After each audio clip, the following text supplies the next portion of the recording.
Mirëmbrëma të nderuar shikues. Studentët sot protestuan për të kërkuar një të drejtë bazike elementare që dhënien e provimit të jurisprudencës të kenë qasje ta japin në gjuhën që studiojnë, pra në gjuhën amtare atë shqipe. Opozita shqiptare e mbështeti këtë protest, ndërkaq pushteti dha mbështetje indirekte duke dhënë mesazhe që mos të politizohet kjo protest. Pse deputetët e koalicionit vlen në kuvend iniciativën studentore rezolutën nuk e nënshkruan? Çfarë po ndodh me ashën që ndodhet brenda vlenit? Këto dhe çështje të tjera sonte do t'i bashkëbisedoj me deputetën e koalicionit vlen, zonjën Mimoza Musa. Mirëmbrëma zonja Musa, mirë se erdhët. Mirëmbrëma, mirësi ju gjithë. Po e filloj me këtë fundit, a ishit sot në protest? Unë do të kisha dashur ta elaboroj fillimisht këtë pjesë.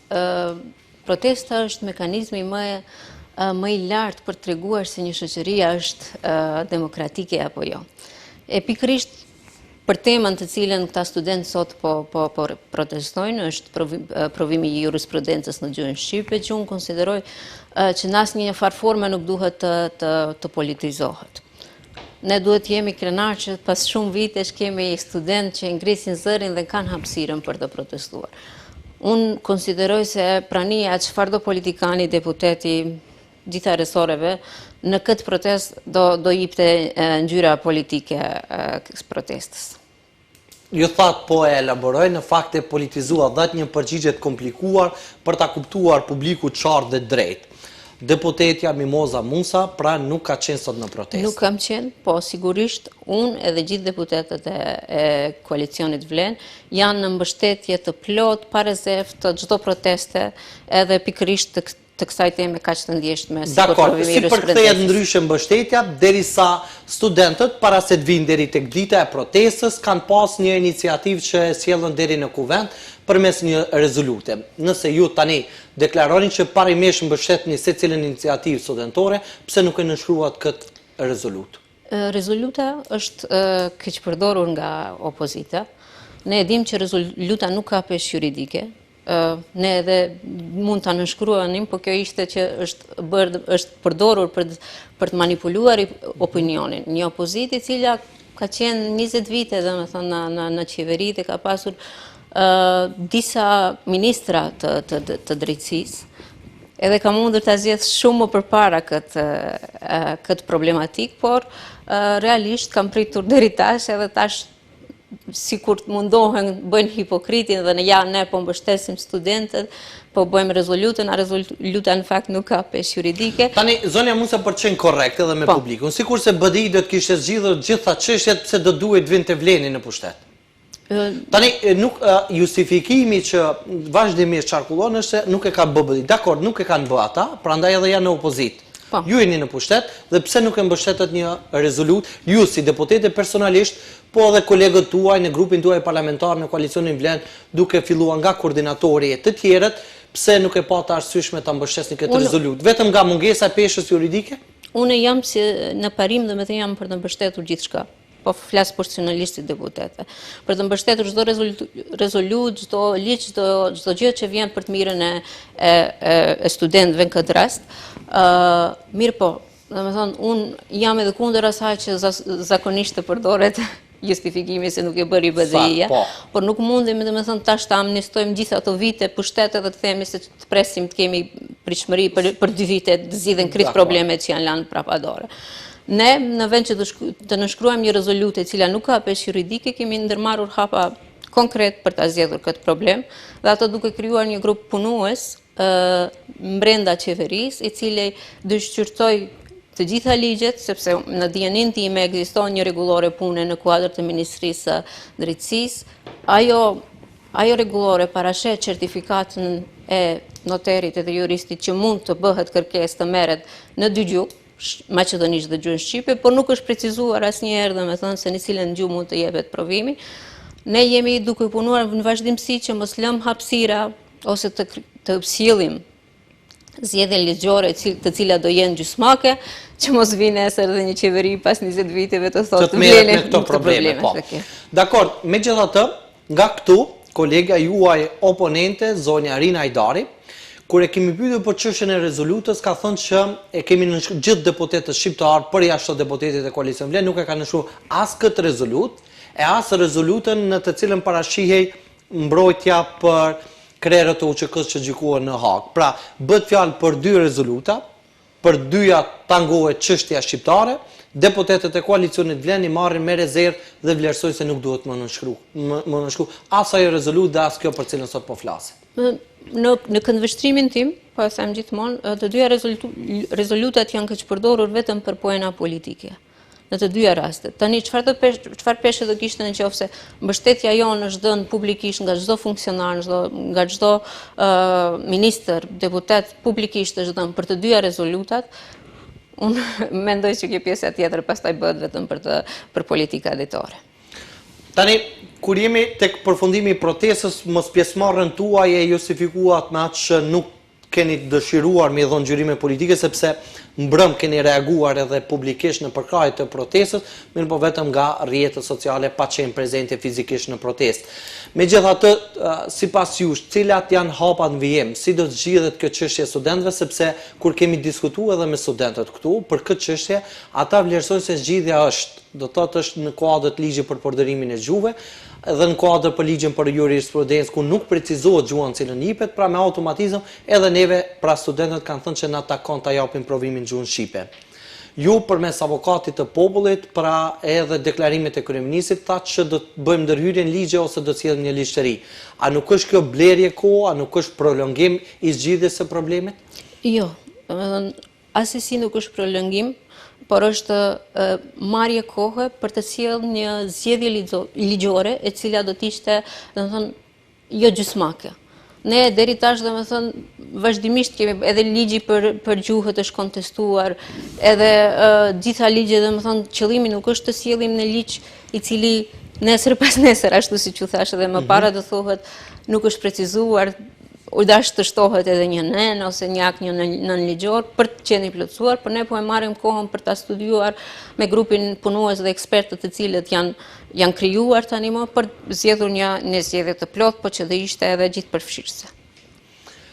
Kryetari i gjykatës kushtetuese në të njëjtën kohë deklaron që derisa zhvillohet kjo revolt dhe ky debat për provimin e jurisprudencës, në njëjtën kohë diskutohet edhe rrezikshmëria e cënimit të ligjit për përdorimin e gjuhëve. Në këtë momentum, kryetari i gjykatës kushtetuese kur flasin për badenterin, thotë që më mirë të mbyllet gjykata kushtetuese se sa të sillet badenteri si mekanizëm kur votohen çështje që i prekin edhe etnikume tjera. Ndërkaq, dje në preskonferencë, kryeministri i vendit kur u pyet për çështjen e provimit të jurisprudencës, mes tjerash tha që mjafton që studentët shqiptar posediojnë në gjuhën e tyre anëtare. Pra i bie që tani jo që po diskutohet për çështjen e provimit të jurisprudencës, po ngritet një çështje që i bie që shqiptarët e kanë mjaft të studiojnë gjuhën e tyre, më tepër se kaq mos kërkojnë. Si komentoni ju këto dy deklarime të dy bartësve të institucioneve me peshë në vendin tonë?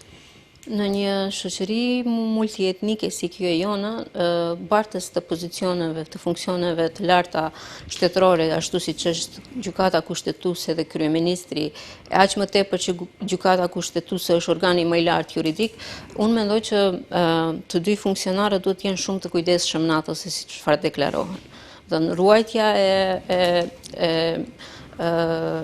tolerancës ndëretnike është shumë e rëndësishme në këtë kohë. Aq më tepër domethënë në dy institucione shtetërore kur besimi i qytetarëve duhet të jetë më i lartë. Unë konsideroj që në këto raste duhet ruhet, domethënë, kjo tolerancë ndëretnike, domethënë bashkëjetesat, kultivohet bashkëjetesa, dhe të jemi shumë vëmendshëm se çfarë deklarojmë. Unë mendoj që pala shqiptare është gjithmonë shumë e kujdesshme çfarë deklaron, ne këtë bashkëjetesë kultivojmë me vite dhe ruajmë, edhe konsideroj që edhe nga ana e tyre për mua janë, domethënë, seriozisht të pakapshme deklaratat e tilla. Për ta rrumbullaksuar diskutimin për sa i përket çështjes së jurisprudencës, pra, ju si deputete e mazhorancës apo shumicës parlamentare deklaronin që këtë çështje do të zgjidhet, por me rrugë ligjore dhe me përpirimin e një ligji që më nuk do të ketë nevojë për ndërhyrje. Saktësisht. Për sa kohë do të bëhet kjo? Nuk di të Kush e din këtë përgjigje, po? Domethënë është në kuadër të zëvendës kryeministit parë që është krijuar grupi punues edhe po punohet domethënë me ekspert që të gjendet një zgjedhje që është më sakt, po edhe që mos jetë gjysmake, nuk do kisha dashur të t'jap afate edhe pastaj nesër se do t'ju mbajnë për fjalë patjetër, po. Sigurisht, domethënë nuk do kisha dashur të jap një afat i cili nuk është precizuar deri tani. Mirë. Mandatin e deputetës e fituat me zotin Taravari, punën në kuvende vazhduat me zotin Fetajn dhe sot jeni në një grupacion tjetër politik. Tani, për ta qartësuar pyetjen, kush është sot kryetari i deputetës Mimoza Musa? Unë do të bëj një elaborim pak më gjatë të kësaj, të gjithë kësaj pyetje. Mimoza Musa është në politik që nga 2015, kur është krijuar forumi rinor edhe forumi i gruas i LRPDSH-s në 2015. Në fillet e para. Në fillet e para. Edhe nga atëherë deri në 2020 kam qenë aktivisht e kyçur në politikë edhe në parti. Bile 2017-2021 kam qenë këshilltare në komunën e Tetovës dhe në periudhën 2021-2024 nuk kam qenë aktivisht e përfshirë në struktura dhe në ashtu, po familjarisht kemi kontribuar. Unë, si Mimoza, si e perceptoj politikën, edhe po e bëj këtë rjedhoj për të ardhur tek deri tek të përgjigje, ndoshta është pak më e gjatë. Ideologjia të cilën unë gjithmonë e kam përcjellur ka qenë ideologjia e Arben Xhaferit edhe vazhdoj të ndjekja atë rrugën. Këtu më duhet t'ju ndërpres sepse në këtë ideologji thirret shumë kush po. Gjithë pra, 4 aleanca thirren, shto këtu edhe lëvizjen e Arbëria, sepse zoti Fazliu këtu ka thënë që ne jemi ata kompetent që duhet thirremi, as zoti Fetaja, as kush tjetër nuk ka të drejtë thirrën në rrugën atë ideologjinë e zotit Arben Xhaferi. Megjithatë, tani edhe ju po e përmendni këtë ideologji, publiku nga ana tjetër i mba mend dhe përcjell edhe lëvizjet edhe kalimet e strukturë funksionarëve politikë që në këtë rast ju si deputete. Po, unë e konsideroj që unë nuk kam lëvizur nga vija të cilën e kam ndjekur nga fillimi. Po them, ato po u elaboroja. Unë kam qëndruar, po, është e vërtet që kur kryua, domethënë koalicioni Vlen, ftesën për të qenë deputete, e ka marrur nga zotri Taravari. Që pastaj? Që pastaj, tani duhet të sqaroj, domethënë Ky koalicion Vlen u krijua për të qenë opozita e BDI-s. Dhe pastaj ne fituam, ishim në pozitë. Unë nuk kam ndryruar rrugën. Unë kam vazhduar rrugën për të cilën fillimisht kam marrë votat nga votuesit. Unë kam marrë vota nga votuesi që t'ju bëj ballë politikave të një ish pushteti. Edhe unë e kam vazhduar atë rrugë. Për mua personalisht, unë nuk lidhem për kultin e kryetarit, unë lidhem për idenë për cilën e kam nisur rrugën. Edhe vazhdoj ta ndjekja atë rrugë. Në qoftë se dikush mes rrugës i kujtohet të ndrojë. Mes tjerash, po sikur se t'ishit zgjedhur deputete, nëse kodi zgjedhor do t'ishe me listat hapura, mbase mban kjo. Çështja që nuk lidheni për kultin e kryetarit. Përderisa një kryetar vendos që emri juaj vendosen në listë, përvoja tregon, nuk do duhet të ishte kështu parimisht, po përvoja tregon që deputetët me një farë forme, kushtimisht thotë, i nënshtrohen ose respektojnë kërkesat e kryetarëve të partisë. Në parim, nuk duhet tjetë, po. Kështu ndodh në lista që janë zgjedhur nga kryetarët. Por unë mendoj që kam obligim ndaj atyre votuesve të mi. Sa do qofshin. Dikush do thotë Mimoza ka 50 votues, dikush thotë 1000, dikush thotë 2000. Dakor, po. Atë në këtë lista domethënë të koalicionit ne nuk mund të identifikohemi edhe të kemi një simace për të macit votat e kujt sa peshon sa. Po në këtë drejtim unë mendoj që unë i kam qëndruar jo vetëm votuesit, po edhe parimit tim si nuk them që kam qenë politikane e kamotshme, po si aktiviste politike që tani po bëhen 10 vite që po merrem. Ky është elaborimi që unë nëse ndatë rrugën me zotin Taravari për shkak se sipas jush, zoti Taravari atë cilën e ka kritikuar pra BDI-si ka bë opozitë dhe pasaj kaloi në anën e BDI-s për të bashkëpunuar në zgjedhjet lokale, çfarë ndodhi me zotin Fetaj? Sepse ne në parashtrimin e pyetjeve përmendëm që mandatin dakord e keni fituar me zotin Taravarin, i ndatë rrugë për një arsye që paktën për publikun është e qartë dhe e pranueshme, sepse zoti Taravari lëshoi qeverinë, ju vendoset me vazhdu aty. Po çështja është se tani kjo e fundit, ne këtë kemi diskutuar edhe me ministrin e shëndetësisë zotin Nazir Aliu nga këtu, dhe kur kemi diskutuar për këto fenomene, zoti Aliu nuk e parapëlqente ta quaj fare ndarje. Ai insistonte më shumë në bashkim. Tani për ju, ngjarjet me zotin Fetaj janë ndarje apo bashkim? Unë kam shumë raporte korekte, vazhdoj të kem shumë raporte korekte me zotin Fetaj. Asesi nuk është një ndarje, sepse unë mendoj ndarjet ndodhin kur kemi diferenca ideologjike, ashtu siç ndodhi me zotin Taravari, me Arben Fetajin asnjëherë s'kemi pasur probleme ideologjike ose them divergjenca ideologjike. Tu ishte edhe ajo hutia se nuk dije pse u nda, sepse dy ashejat vazhdojnë, edhe akoma në këtë moment Ne jemi bashkë, unë vazhdoj të kem raporte shumë korekte me zotrin Fetajin, takohemi ko pas kohe. Kur jeni takuar për herë të fundit? Mund t'ju tregoj para 2 jave. Para 2 jave? Dy diçka kështu jave, domethënë. Në mbledhjen e fundit që keni organizuar me struktura të ASH-s, a ka qenë aty zoti Fetaj? Ishte prezent edhe zotri Arben Fetaj. Edhe cili ishte qëndrimi i tij mbi këto zhvillime? Sigurisht ne e kemi diskutuar disa herë bashkë, domethënë rruga jonë është për bashkimin e Vlenit, të dy jemi domethënë në atë këshillin drejtues ku kemi qenë unë, zotri Fetaj edhe ministri, edhe ca funksionar tjerë, domethënë nuk ka pasur dyshime se vazhdimësia jonë është Vleni. A u pajtua zoti Fetaj që ju t'jeni nënkryetare në kuadër të shkrirjes së koalicioni Vleni një subjekt të vetëm politik? Parimisht më ka dhënë mbështetje, domethënë unë e kam gëzuar mbështetjen e atij për të qenë nënkryetare e Vlenit. Sepse publiku e mban në mend fotografinë e 7 marsit kur nga Prekazi pasaj kaluat në Prishtinë, dhe u realizua një fotografi në Prishtinë ku në krye të tavolinës ishte zoti Çoku, ndërkaq pjesëmarrës tjerë ishit mes tjerash edhe ju. Në atë fotografi, a i bie që dikush ka qenë tepër apo ka munguar ndokush? Sepse aty ka qenë edhe zoti Ilir Demiri, aty keni qenë edhe ju. Por ka munguar zoti Fetaj. Në ato rrethana që ka qenë, domethënë në ato kohë, unë konsideroj se askush nuk ka munguar dhe askush nuk ka qenë tepër.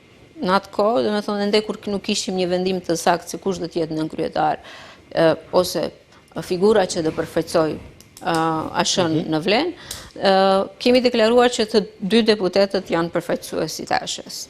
Kështu që unë konsideroj që për atë kohë ajo fotografi ka qenë e plotë. Mirë, tani koalicioni Vlen ka paralemruar, zoti Kasami në një paraqitje të tij publike ka paralemruar datën 9 maj si datë e mundshme pa u vendosur akoma për kongresin e partisë nga ku do të vendoset përfundimisht vazhdimi i rrugtimit të kësaj partie. A është këtë datë definitive më 9 maj? Domethënë në mbledhjen e fundit që e kemi pasur si lider të Vlenit, pesëqja zotri Izit Mexhiti, Bilal Kasami, unë Bekim Sali dhe Bekim Çoku, kemi vendosur që data e kuvendit jetë, domethënë 9 maj. Dakor. Pse në këtë mbledhje të liderëve ju dhe jo zoti Fetaj? Sepse është vendosur që unë të jem nënkryetare. Kush ka vendosur? Kemi vendosur bashkërisht me shumë struktura. Duke përfshirë pra edhe zoti Fetaj? Duke përfshirë edhe mbështetjen e zotrit Fetaj, sigurisht unë i kam dhënë mbështetjen fillimisht edhe ai tani mbështetje anasjelltas, mbështetja jonë edhe raportet tona korekte nuk ka ndryshuar gjatë. Pra me këtë ju po tregoni zonja Musa që tani më lajmet që kanë qarkulluar dhe çështjet që kemi diskutuar që brenda Vlenit ka 2 ASH, tashmë nuk ekzistojnë sepse po flisnim për një bashkim të kësaj strukture të ASH-s. Pra.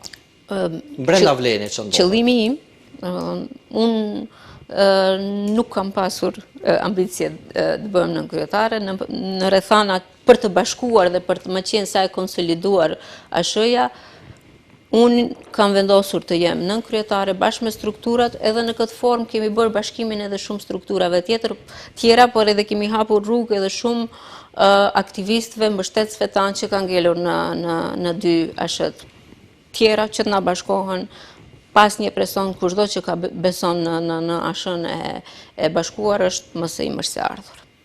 Sepse në opinion u krijuar një përshtypje edhe nga lajmet që kanë qarkulluar dhe informata në base edhe të pa verifikuara, mbi atë që ndarja e ashës ndodhi për shkak të një problemi mes zonjës Mimoza Musa dhe zotit Arben Fetaj mbi emrimin e një drejtori në Agjencinë për Komunikime Elektronike. Këtë kemi diskutuar edhe me zotin Aliu dhe me zotin Fetaj, po me që ju kemi këtu juve për herë të parë, po ju pyesim edhe juve, a ka pasur diçka të vërteta mbi këto zëra që një drejtor ose një drejtorin këtë rast që në kushte normale nuk do duhet fare të kishte ndikim publik sepse flasim për një konkurs ku duhet të vlerësohen kriteret, dakord? Dhe tani a ka pas këtu të vërtetë që ka qenë ajo që e përdorin shpesh mediat edhe në titull lajmesh është ajo molla sherrit mes juve dhe zotit Fetaj që të ndodha ajo ndarje? Ne kemi pasur divergjencën e mendime se për çështje kadrovike në përgjithësi, jo për të AEK-u, por kemi rënë dakord, gjithmonë ka pasur kompromis. Por kjo nuk është, domethënë, molla e sherrit për të pasur ndarje, sepse ju konfirmova që nuk kemi ndarje, ne vazhdojmë të ruajmë raporte të shëndetshme edhe raporte korekte me njëri tjetrin për mbar funksionimin e gjithë grupacionit tonë. E kemi pyetur edhe zotin Durmishi këtu kur e kishim, po ju pyesim edhe juve që Arben Fetaj dhe Fatmir Limani ministra të kujt janë? Arben Fetaj dhe Fatmir Limani janë ministra të Vlenit. Dhe do vazhdojnë të janë ministra të Vlenit deri një moment kur ata nuk deklarohen vetë ndryshe.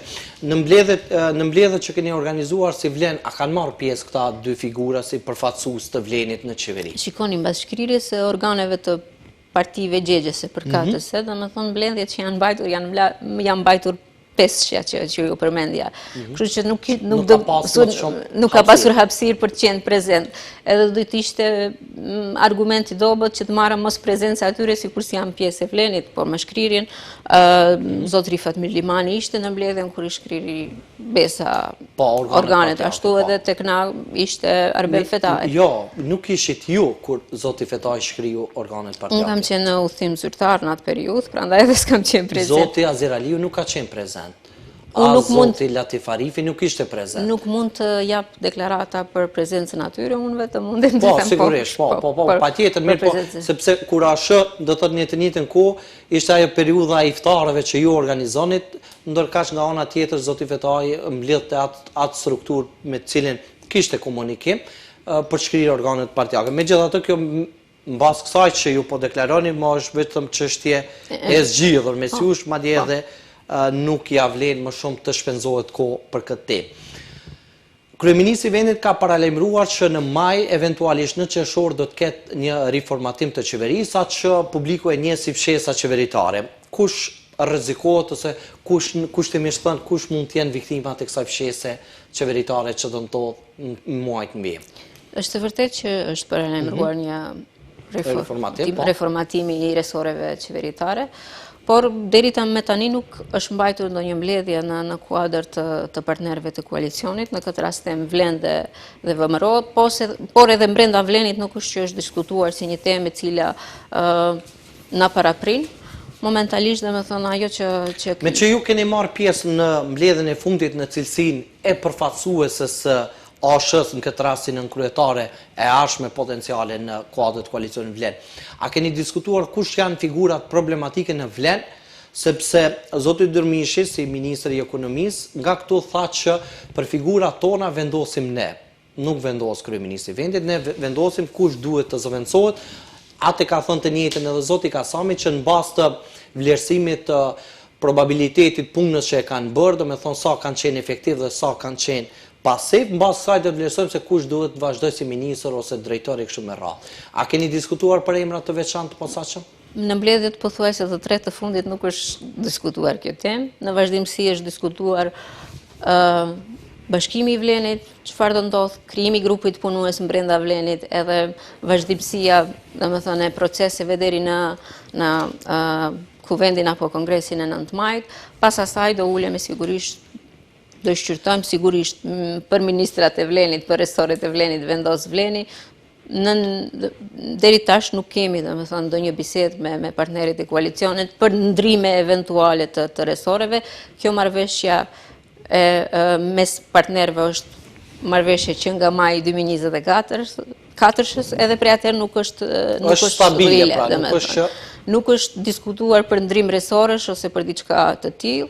Sepse u diskutua së fundmi që Ministria e Shëndetësisë do shkëmbehet si resor, ministri me cilin udhëheq kuadër i koalicionit vlen, po me theks të veçantë edhe i partisë prej nga vini ju. Po, domethënë po ju konfirmoj edhe një herë që nuk është diskutuar me partnerët koalicionit të ndrohen resoret apo të ndrohet marrëveshja që fillimisht në maj të 2024-s. Ju si deputete, tani më si nënkryetare në proces e koalicionit vlen, përfaqësuese e ASH-s brenda vlenit, a jeni e kënaqur me performancën e figurave të Aleancës për Shqiptarët që shërbejnë në këtë ekzekutiv? Unë po flas për këtë periudhën që jam kyçur aktivisht në krijimin e vlenit edhe në udhëheqjen e strukturave të ASH-s, sepse mirë, po punën e tyre mbas e keni ndjekur e kam ndjekur në vazhdimsi, pavarësisht obligimeve tjera si deputete, e kam ndjekur edhe kam qenë aktivisht në përmbledhjet që janë mbajtur me funksionar. Të gjithë funksionarët e ASH-s, po jo vetëm të ASH-s edhe të vlenit, janë të përkushtuar që në mënyrën më të mirë të mundshme të udhëheqin me një resor. Edhe unë në bashkëbisedim me ta, në mbledhjet tona, në vazhdimsi, në konsultime, kam dëgjuar ata dhe unë mund të them që jam e kënaqur me udhëheqjen e resoreve. Tani, me theks të veçantë, a jeni e kënaqur me punën që po e bën zoti Fetaj? Nga pozita e zëvendëskryeministit dhe ministrit për qeverisje të mirë. Njëra ndër temat që shpesh e kam folur, e kemi folur bashkë edhe në kryesi të vlenit edhe mbrenda nesh që zotri Arben Fetaj e ka kryer në mënyrën më të mirë të mundshme pozicionin e tij. A i bie kjo që zoti Fetaj do të vazhdoj ta ushtroj funksionin e tij në këtë pozicion që është sot? Sigurisht, përderisa ai dëshiron ta udhëheq, edhe ne mbështesim, do të jetë pjesë, do të vazhdoj të udhëheq me këtë. Pra, i bie që edhe liderët e tjerë janë të kënaqur me performancën e tij. Tani kur flasim për juve si përfaqësuese e shqiptarëve në kuvend dhe për punën në organin legjislativ brenda vendit, a ka debat konstruktiv mes pozitës dhe opozitës në kuvend?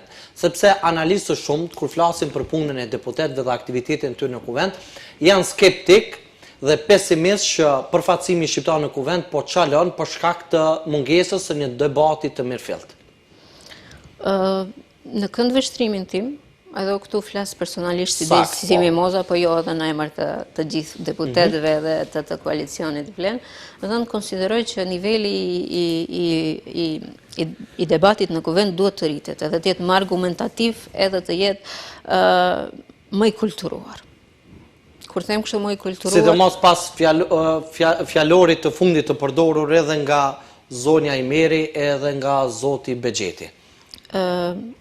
Jo vetëm në këtë rast, kanë qenë disa raste të cilat janë vetë dëshmitare kur opozita ka ofenduar gratë që janë, gratë deputete, në vazhdimsi e ka bërë. Edhe pushteti nuk ka qëndruar duar kryq, ju me njëherë ja keni kthyer po me të njëjtën gjuhë. Sigurisht, dhe me thonë në qofë se vazhdimsi sulmohet një grua deputete, edhe i kemi paralajmëruar disa herë edhe koordinatorët edhe zëvendës koordinatorët e opozitës që t'jenë më të kujdesshëm, sepse në fund të ditës duhet të ruajmë të paktën raportet njerëzore mes vete, edhe të bashkëpunojmë për shumë çështje bashkë për të mirën e përgjithshme të faktorit shqiptare dhe shqiptarëve në Maqedoni. Ato kanë zgjedhur një gjuhë shumë degeneruese, mund të them. Veçanërisht ndaj zonjave që duhet jetë, për mua është e papranueshme. Tani zonja Musa, ju jeni deputete grua aty, po të qenurit deputete grua nuk nënkupton ose të paktën nuk do duhet të ishte motiv për qenë edhe përjashtuese ndaj rregullave parlamentare. Për shembull edhe gjuha e përdorur nga zonja Imeri nuk ishte gjuhë parlamentare. Gjuha e zonjës Imeri ishte si përgjigje ndaj gjuhës së vazhdueshme ofenduese ndaj saj. Do me thënë çdo ka një justifikim. Kjo nuk është justifikim, por në qoftë se teprohet, zonja Imeri ka qenë mendoj që shumë e durueshme ndaj ofendimeve që janë drejtuar drejt asaj nga pikërisht nga deputet burra. të opozitës, edhe durimi, edhe mirësjellja ka një limit. Kanë kufi. Nuk them se çdo herë do duhet do duhet në këndvështrimin tim me gjithë kultura e të bërit debate dhe politik duhet të ndryshoj. Unë konsideroj se unë me politikan, me deputet të ri, përfaqësojmë një gjenerat të re të politikanëve që do duhet të ndryshojnë këtë mendësit. Edhe që tjetë në shembull në fakt edhe për ata që ju mbështesin. Sigurisht, por në asnjë mënyrë, domethënë nuk duhet kemi kujdes veçanërisht ndaj zonjave dhe ngrave deputeteve, gjuha të cilën përdorim, sepse ne jemi në një shoqëri të tillë që sigurisht kemi funksione publike dhe me funksionin publik i kemi parasysh edhe sfidat edhe gjitha sharjet publike që mund t'i marrim, por të ruajmë një etikë mes neve dhe sigurisht përcjellim mesazh ndaj atyre që na dëgjojnë edhe të rritim nivelin e debatit brenda. Definitivisht, sepse ajo do të thotë gjendje faktike është konstatuar shpesh që vërtet mungon debati përmbajtësor. Ligji për përfaqësim të drejtë dhe adekuat është në proces të rrugtimit, do thotë pas kthimit nga Komisioni i Venedikut. Me këtë çështje ekskluzivisht është marrë zoti Fetaj, me të e kemi diskutuar detaisht këtë çështje, por megjithatë ju nga të qenurit deputete. Ky ligj me këtë format kështu si është, nëse nesër do të vijë në kuvent, do ta votoni, do ta mbështetni. Sigurisht që do ta votojmë. Me gjitha këto mangësit të konstatuara nga ekspert juridik? Ligji është punuar dhe ka marrë mendim pozitiv nga Komisioni i Venecias. Por ka pasur edhe vërejtje.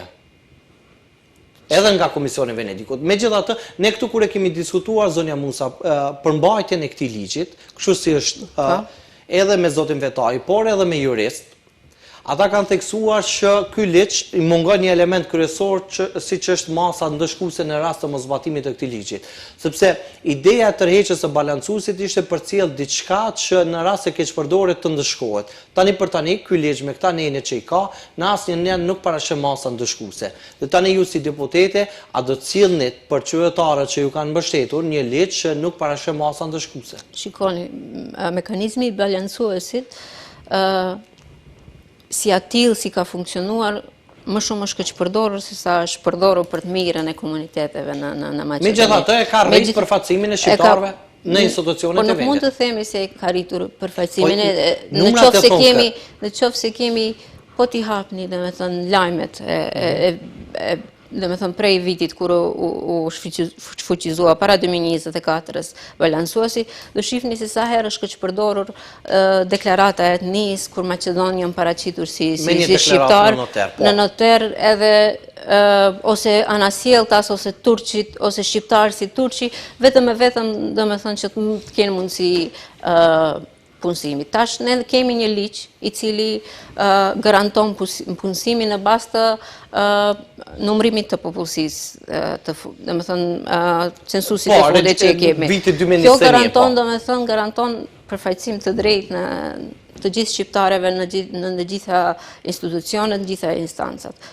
Sa i përket domethënë që nuk ka masa ndëshkuese, është e vërtetë që nuk ka masa ndëshkuese, por edhe ligji për përdorimin e gjuhëve nuk ka masa ndëshkuese.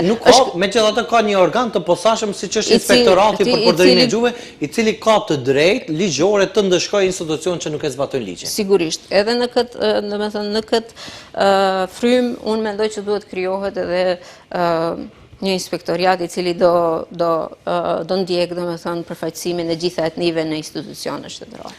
Pra, për ta qartësuar qartë dhe drejt, një ligj që përmes të cilit nuk do të dihet në një institucion se sa janë të punësuar shqiptar, sa janë të punësuar të komuniteteve tjera etnike, ju do ta mbështesni në kuvent.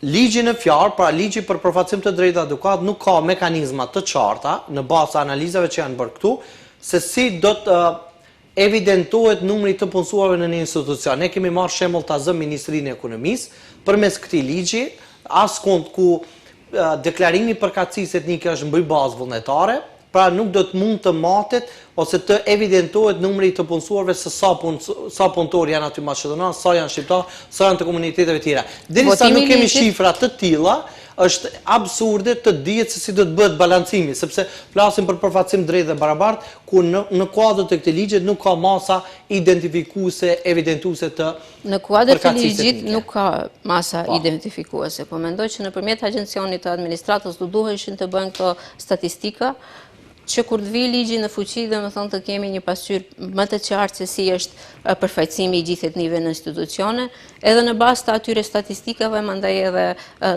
punësimet të ardhshme do duheshin të bëhesh. Pra jeni të vetëdijshëm që opozita nuk e mbështet këtë ligj. Unë ju bëj thirrje që ta mbështesin, sepse kjo për herë të parë kemi një zgjedhje ligjore për punësimet në Maqedoni. Nuk është si balansuesi, tani ngelet në dorën atyre që na japin Vendoset cili po. Kur jemi të çështja e përfaqësimit drejt dhe adekuat, çështja e punësimit të shqiptarëve është bërë temë prej momentit pra tashmë 2 vite që koalicioni vlen është pjesë e pushtetit. Opozita akuzon që shqiptarët po degradohen në vendet e tyre të punës. Nga ana tjetër ju si vlen deklaroni që përfaqësimi i shqiptarëve po rritet, ka mbi 2500 punësime, 800 avancime kështu me radhë. Tani nëse na kërkohet edhe publiku për ta pas më të qartë një pasqyrë konkrete mbi atë që sa punësime ka realizuar koalicioni vlen prej kur është në pushtet. Sipas të dhënave që i kam unë nga Komisioni Kadrovik në vitin e parë, sepse viti i dytë ndes ka përfunduar dhe nuk kemi statistika të plota, do të thonë në vitin e parë janë realizuar diku 2800 punësime. 2800, lartë poshtë nuk do kisha dashur të jap thon diku rreth 2800 punësime dhe 800 avancime, edhe përfaqësimi i shqiptarëve në institucione është rritur për 0.5%. Pra vlerësoni si hap pozitiv. Kjo është një hap pozitiv edhe shkon drejt, domethënë në vit të parë të qeverisjes tonë kemi një rritje të përfaqësimit me 0.5%. 40 avancime në regjistrin qendror, asnjë shqiptar dhe asnjë përfaqësues i komuniteteve tjera. A është edhe kjo në kuadër të meritave të koalicionit vlen? Nuk do kisha dashur të formulojmë edhe të japim kështu kontestime. Jo, vetëm po pyes, po. Sigurisht, me të drejtë edhe pyetja, legjitime është edhe pyetja, por është një situatë që është trashëguar. Domethënë është trashëguar nga qeveria e mëparshme dhe tani jemi në këtë institucion që realisht me vite lanë pas dore. Unë në vazhdimësi e kam punësuar dhe kam folur që duhet punohet që secili institucion të ketë domethënë përfaqësim të drejtë të etniteteve dhe të avancojmë sa më shumë shqiptarë. Drejtorët e koalicionit vlen, përfshirë edhe drejtor nga Aleanca për Shqiptarët, protestuan kundër mos respektimit të gjuhës shqipe në Ministrinë e Administratës dhe Transformimit Digital. Kjo i bie që ata e publikua një reagim të tyre që protestojnë për shkak se aty kanë qenë pjesëmarrës 10 drejtorë shqiptarë të inspektorateve të ndryshme, por fare nuk është përfill gjuha shqipe. Kush e heshti dhe pse u hesht kjo protestë këtyre drejtorëve që janë të koalicionit vlen? Nuk konsideroj se është heshtur kjo protestë. Domethënë kjo protestë është marrë shumë seriozisht si temë serioze brenda koalicionit. Sigurisht, domethënë në raste kur nuk përfillen drejtorët tonë të cilët flasin gjuhë shqipe dhe gjuha shqipe, do të ketë reagime. Jo vetëm tek kjo mbledhje, por të gjitha resorët. Domethënë kjo nuk është vetëm se nuk është bërë zhurmë në publik, nuk do të thonë që brenda koalicionit. Po, cili është veprimi i radhës pas asaj fotografie së famshme e cila njëherë u publikua pasaj u fshi nga rrjetet sociale? Veprimi i radhës në kontekstin brenda koalicionit? Sakt, po. Nuk do kisha dashur. Kur po themi u hesht, është e vërtetë që më nuk u diskutua fare. Pra nuk është pak që 10 drejtues të inspektorateve dalin dhe ta shprehin një pakënaqësi tyre, të nesërmen fare mos diskutohet kjo çështje. Ne është diskutuar brenda dhe kemi hasur në mirëkuptim nga gjithë palët e koalicionit, edhe çfarë u kërkuat që ata? Realisht nuk mund të them çfarë është kërkuar sepse në atë periudhë nuk kam qenë unë që kam hedhur, që kam u thequr, domethënë nuk e kisha dashur shpekuloj edhe të them informata të përsakta. Për mua në këtë pozicion që jam tani, nuk do kisha dashur të normalizojmë një anashkalim të tillë, po të jemi të vetëdijshëm gjithë, punojmë gjithë në respektimin e asaj që na garantohet me kushtetues. Sakt. Po për përjashtimin e 5 të punësuarve nga Ministria për marrëdhënie ndërmjet bashkësive, pse koalicioni vlen akoma nuk ka një qëndrim të qartë, asnjë reagim në kushpar? Shikoni, me thëmë për përjashtimin e atyre 5 besoj jeni në rrjedha mençare. Jemi në rrjedha, sigurisht. Me thëmë për përjashtimin e atyre 5 të punësuarve do duhet të shihin gjitha faktorët, gjitha anët, me thëmë përse ka ardhur deri këtu. Sipas asaj që unë kam informata, në Agencioni për Administrat i ka kthyer në punë. Ka refuzuar, po. Po, janë kthyer në punë.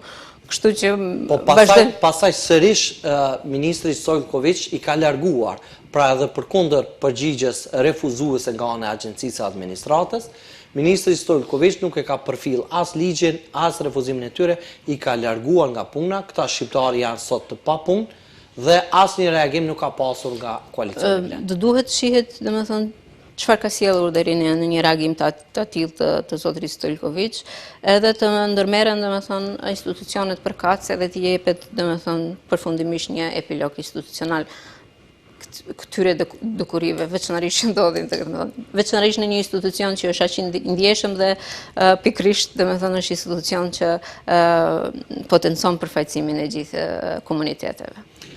Çështja e korridorit 8 përpos që u mediatizua edhe u ngrit në diskutim një problematik të cilën e filloi zoti Sela përmes një preskonference, pastaj vazhdoi me një demantim nga zonja Zekolli, po megjithatë çfarë po ndodh sipas jush me ato informacione që i keni edhe në kuadër të përfaqësuesës së ASH-s në Vlen, çfarë po ndodh me korridorin 8? A ka rrezik për ndryshim të trases, ashtu siç po paralajmëron zoti Sela? Me thënë, korridori 8 është një ndër projektet më strategjike të Maqedonisë së Veriut. Edhe nga gjitha informatat që kam bashkë me kolegët edhe këto, nuk ka ndryshim të trases, vetëm, me thënë, po mendohet për një zgjidhje në të cilën nuk do duheshin të preken zonat që janë të mbrojtura nga UNESCO, por në asnjë mënyrë, domethënë, nuk preket korridori 8 edhe vazhdon të jetë njëri ndër projektet më strategjike edhe më prioritare për qeverinë Vlen. A ka rrezik që autostrada Shkup-Llaç, pra ato 12 kilometrat e famshme që kanë ngelur akoma, të ndryshohet pra statusi nga autostradë në rrugë ekspres, ashtu siç u pretendua në disa media që Ministria e Transportit ka dërguar kërkesë deri tek ndërmarrja publike rrugës shtetërore me iniciativë që të ndryshohet që të jetë ekonomikisht më e përballueshme ky projekt. Autostrada Shkup-Llaç është një ndër projektet më të përfolura ndonjëherë, më të premtuar edhe shumë herë janë prerë rrita edhe ndoshta është edhe më e shkurtra gjithsesi. Me të vërtetë është paradoksale. Paradoksale kemi arritur, domethënë. Nga informatat që kam, po edhe mohimin zyrtar që ka bërë ndërmarrja publike e rrugëve shtetërore, domethënë nuk ka ndryshim të rrugës nga autostradë në rrugë ekspres. Projekti vazhdon edhe uroj që sa më shpejt, domethënë, të jepet përfundim kësaj rruge e cila me vite është përfolur edhe pritet të përfundojë. Si e shihni procesin e integrimit evropian, zonja Munsa, duke marrë për bazë edhe prononcimin e fundit të kryeministit të vendit, zoti Mickovskit, i cili deklaroi se nuk ka kushte për ndryshime kushtetuese, duke i ditë se bllokada e vetme janë ndryshimet kushtetuese. Kur i përmendet premtimet për autostradën Shkup-Llaç, është e vërtetë që edhe në platformën tuaj politike në koalicion Vlen ka qenë premtim që në 6 muajt e parë do të zgjidhet kjo çështje, pastaj ky afat u shty dhe jeni tashmë në vitin e dytë dhe natyrisht në të njëjtën kohë e kemi një premtim të faktorit politik shqiptar që ndryshime kushtetuese do të ndodhen.